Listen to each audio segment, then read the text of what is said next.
of faith. Kaya niya yan. Anak ko yan eh. Kilala ko.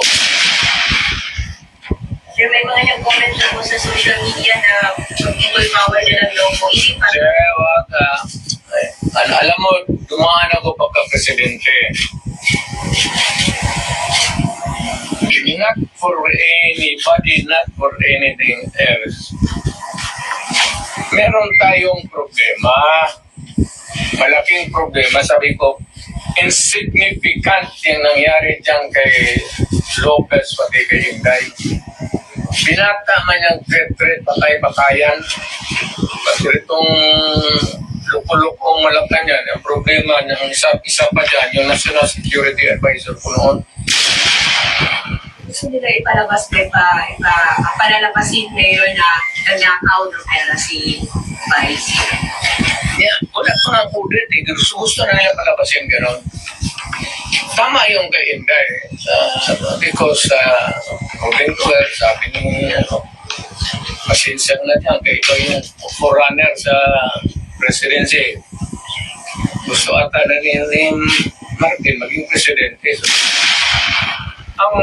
ang tingin ko ang mas mabigat na problema na dapat malaman ng Pilipino is nag-hemorrhage ang country. Pati yung PhilHealth nga na hindi sa gobyerno, contribution natin yan kasi kung magpa-hospital ka, doon yung may pambayad ka, depende sa category yung rates mo. Yun ang doon, yung 16 billion na nilipat nila. That is the most dangerous at dapat utang inestapa yan. Ginamit mo yung pera ng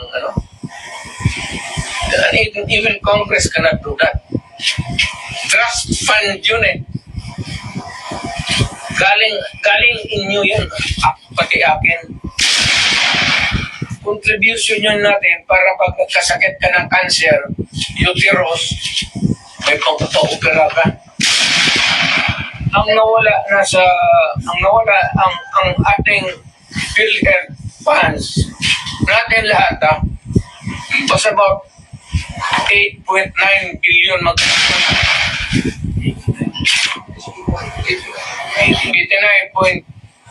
89 billion.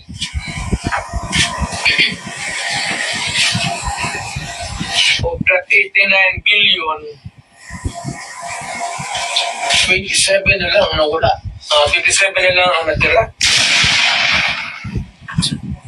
Bakit nila pinakialaman? Ang gobyerno na ito, walang project. Wala kang nakita ng project. Maintenance na lang. Kasi ayuda ang ayuda. Tupat. Yun. Naubos doon. Naubos ni Romartes kasi Romartes congressman lang pero left and right ang pamigay niya. 5,000 kayo ngayon. Kita ko sa CCTV ko doon. Pera na. Sus Maria Joseph Ginoo Romartes doon. Sa mga trabahante yan, housing loan ka, ito kinuha, binigay para ayuda. Ang SSS, kinuha rin 62 billion. Private rin yan. Para sa mga empleyado. LVP 62 billion. DPP 62 billion. Kaya yan sa sundalo, pati yung retirement nila, patayan.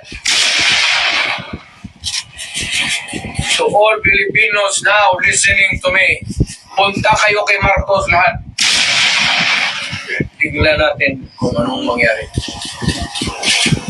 Mga Pilipino, nakikiusap ako, punta kayo kay Marcos, kaya hindi kami nagkipag-contest kay Marcos. Kaya na ba yung kaso kay Trillanes after the Quadcom hearing? Kaya nga, Alam mo, yung pinapakita mo ng bangko, bigay talaga yan. Hindi ka makakuha ng... Kung makuha ka ng sa bangko ng papel, bawal rin yan. Ngayon, kung palandra mo, bawal rin yan. Ipinasok mo doon sa court code, use of falsified documents, another crime yan. Di ba sinay? Ay, kay kalikayan, ang hindi impeach nila. What happened to your confidential fund, supposedly? Yeah. It was spent properly. But why is she not answering the Congress daw? Confidential nga eh. Bakit patawagin ng confidential kung... Pero yun kasi yung issue na ginagawa. But you kept mom about it all along. Lahat yan sila, papayan si Martin Romartes, wag binabit ng bilyon yan. Sa natin lahat. Huwag na lang muna yung ibang ngayon yung this year lang. Tapos, pagkatapos, buksan natin next year. Buksan ng Congress. Ang Congress, hinamon ko ba sila? To open your books. Ang sagot naman ito ni Trillanes, open your bank account. Maghihati ka pa sa putangin ng pera ko.